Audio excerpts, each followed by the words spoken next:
اس video میں ہم بات کریں گے ان ادویات کے بارے میں جو ہائی بلڈ پریشر کو کنٹرول کرنے کے لیے استعمال کی جاتی ہیں۔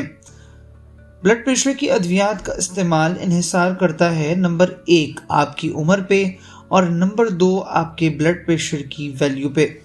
اگر آپ کی عمر 55 سال سے کم ہے تو آپ کو ایملوڈیپین جو مارکیٹ میں نورویسک کے نام سے آتی ہے استعمال کروائی جا سکتی ہے، یا پھر آپ کو لیسینوپریل یا لوسارٹن بھی استعمال کروائی جا سکتی ہے جو زیسٹرل اور ایزی ڈے کے نام سے آتی ہے۔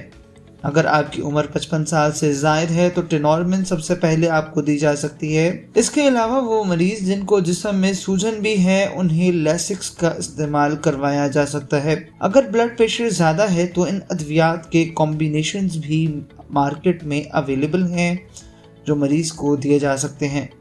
مزید معلوماتی ویڈیوز کے لیے سبسکرائب کریں۔